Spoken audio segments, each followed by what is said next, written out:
कैसे हुआ नारियल का जन्म? हिंदू धर्म में नारियल का विशेष महत्व है। नारियल के बिना कोई भी धार्मिक कार्यक्रम संपन्न नहीं होता है। नारियल से जुड़ी एक पौराणिक कथा भी प्रचलित है जिसके अनुसार नारियल का इस धरती पर अवतरण ऋषि विश्वामित्र द्वारा किया गया था। आज हम आपको नारियल के जन्म से जुड़ी यही कहानी बता रहे हैं। यह कहानी प्राचीन काल के एक राजा सत्यव्रत से जुड़ी है। सत्यव्रत एक प्रतापी राजा थे, जिनका ईश्वर में संपूर्ण विश्वास था। उनके पास सब कुछ था, लेकिन उनके मन की एक इच्छा थी जिसे वे किसी भी रूप में पूरा करना चाहते थे। वे चाहते थे कि वे किसी भी प्रकार से पृथ्वीलोक से स्वर्गलोक जा सके। स्वर्गलोक की सुंदरता उन्हें अपनी ओर आकर्षित करती थी, किंतु वहां कैसे जाना है, यह सत्यव्रत नहीं जानते थे। एक बार ऋषि विश्वामित्र तपस्या करने के लिए अपने घर से काफी दूर निकल गए थे और लंबे समय से वापस नहीं आए थे। उनकी अनुपस्थिति में क्षेत्र में सूखा पड़ा गया और उनका परिवार भूखा प्यासा भटक रहा था।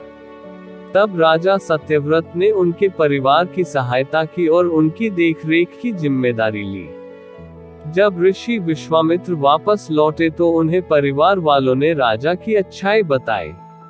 वे राजा से मिलने उनके दरबार पहुंचे और उनका धन्यवाद किया। शुक्रिया के रूप में राजा ने ऋषि विश्वामित्र द्वारा उन्हें एक वर देने के लिए निवेदन किया। ऋषि विश्वामित्र ने भी उन्हें आज्ञा दी।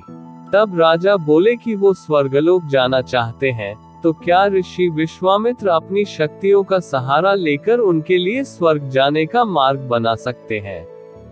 अपने परिवार की सहायता का उपकार मानते हुए ऋषि विश्वामित्र ने जल्द ही एक ऐसा मार्ग तैयार किया जो सीधा स्वर्गलोक को जाता था।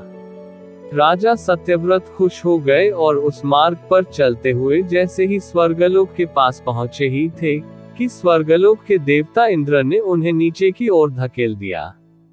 धरती पर गिरते ही राजा ऋषि विश्वामित्र के पास पहुंचे और रोते हुए सारी घटना का वर्णन करने लगे। देवताओं के इस प्रकार के व्यवहार से ऋषि विश्वामित्र भी क्रोधित हो गए, परंतु अंत में स्वर्गलोक के देवताओं से वार्तालाप करके आपसी सहमति से एक हल निकाला गया। इसके मुताबिक राजा सत्यव्रत के लिए अलग से एक स्वर्गलोक का निर्माण करने का आदेश दिया गया। ये नया स्वर्गलोक पृथ्वी एवं असली स्वर्गलोक के मध्य में स्थित होगा, ताकि न ही राजा को कोई परेशानी हो और न ही देवी देवताओं को किसी कठिनाई का सामना करना पड़े। राजा सत्यव्रत भी इस सुझाव से बेहद प्रसन्न हुए, किंतु न जाने ऋषि विश्वामित्र को एक चिंता ने घेरा हुआ था। उन्हें यह बात सता रही थी कि धरती और स्वर्गलोक के बीच होने के कारण कहीं हवा के जोर से यह नया स्वर्गलोक डगमगा ना जाए। यदि ऐसा हुआ तो राजा फिर से धरती पर आ गिरेंगे। इसका हल निकालते हुए ऋषि विश्वामित्र ने नए स्वर्गलोक के ठीक नीचे एक खंबे का निर्माण किया, जिसने उसे सहारा दिया। माना जाता है कि यही खंबा समय आने पर एक पेड़ के मोटे तने के रूप में बदल गया और राजा सत्यव्रत का सिर एक फल बन गया।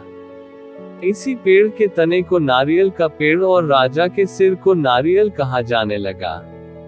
इसीलिए आज के समय में भी नारियल का पेड़ काफी ऊंचाई पर लगता है।